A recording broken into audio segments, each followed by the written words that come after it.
Всем привет! Добро пожаловать на канал, с вами Оксана, и в сегодняшнем видео я буду шить плюшевый плед и буду его простегивать. Значит, мне понадобится плюш, ткань хлопковая, косая бейка, нитки в цвет, ножницы, фломастер, иголки и сантиметр.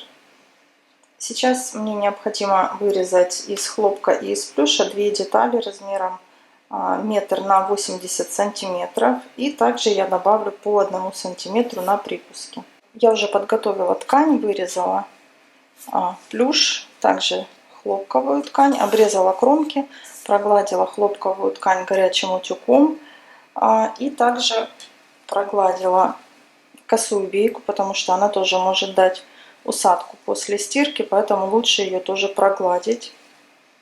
Теперь я складываю ткань изнаночной стороной вовнутрь, хлопок и плюш, и лицевой стороной наверх. И скалываю полностью иголками по краю.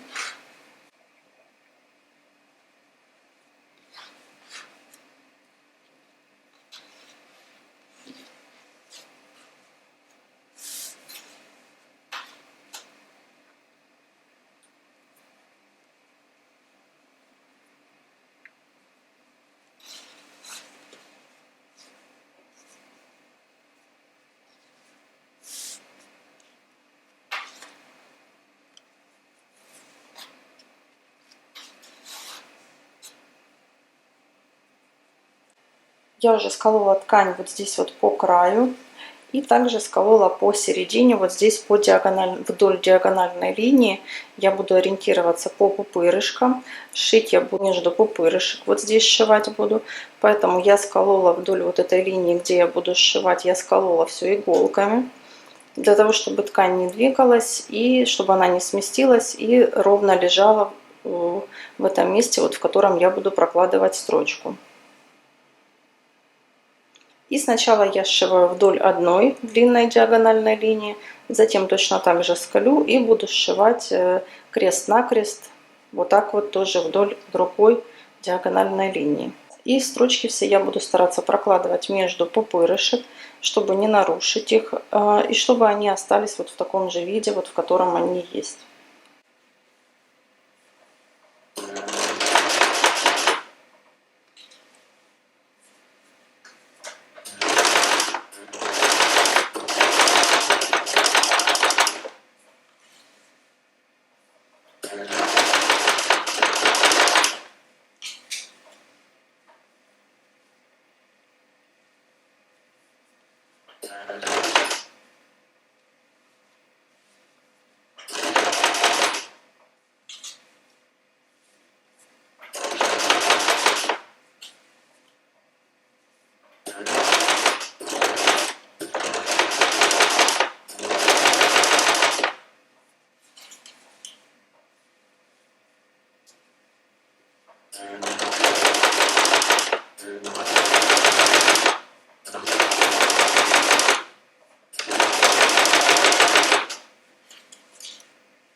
И вот так вот у меня получилась, вот она первая строчка. И теперь точно так же по диагонали я сделаю еще одну строчку, проложу, будет крест-накрест, две длинные будут вот такие строчки первые. И вот так вот я сколола опять с другой стороны по диагонали, и сейчас сошью на швейной машине. И теперь, ориентируясь по вот этой вот центральной полосе, по диагонали я откладываю в одну сторону 6 пупырышек, например, и прокладываю еще раз строчку. Затем откладываю еще 6 пупырышек и прокладываю еще раз строчку. И точно так же по другую сторону от вот этой вот строчки тоже откладываю 6, прокладываю строчку, откладываю еще раз 6 и прокладываю строчку. И точно так же по диагонали с другой стороны.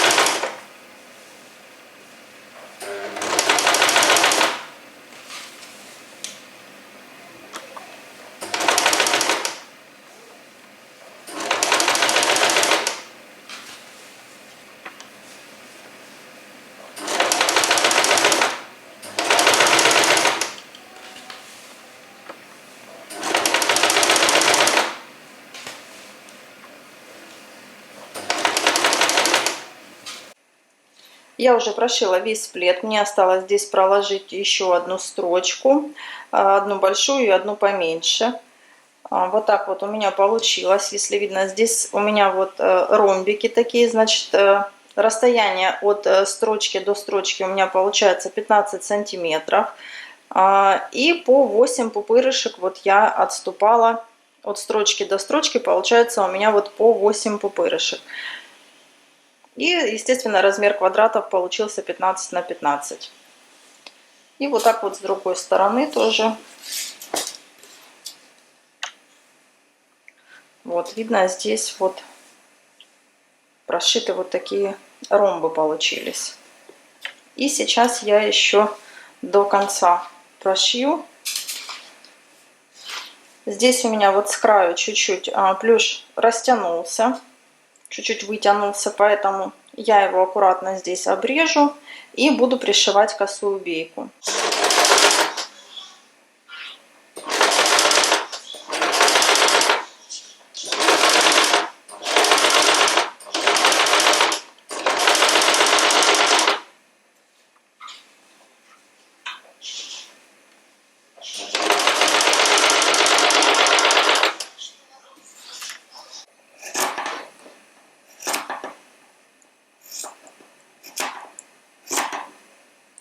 И я аккуратно подрезаю немножко с одной стороны. У меня только вот здесь вот растянулся плюш. И буду пришивать косую бейку.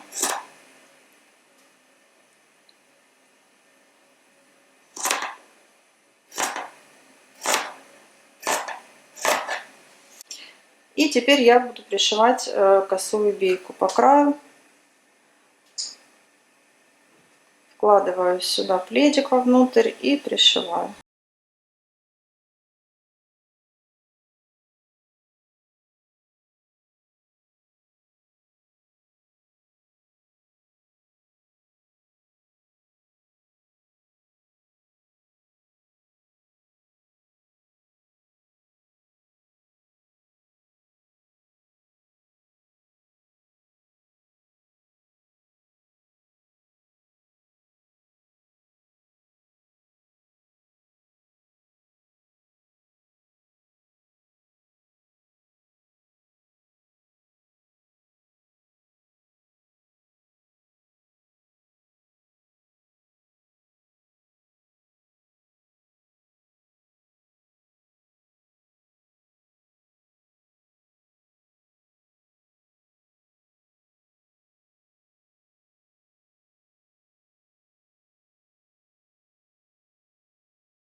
Вот такой у меня получился замечательный плед.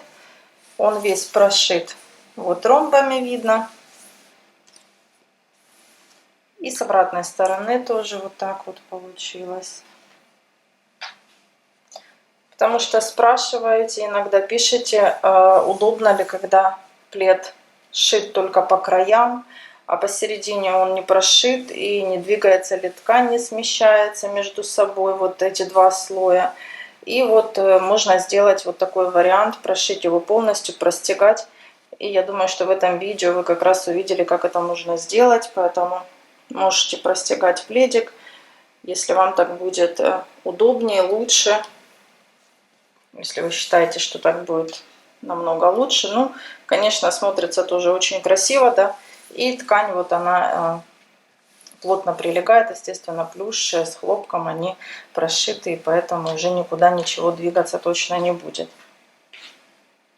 Я надеюсь, что это видео вам понравилось. Если понравилось и было вам полезным, ставьте палец вверх.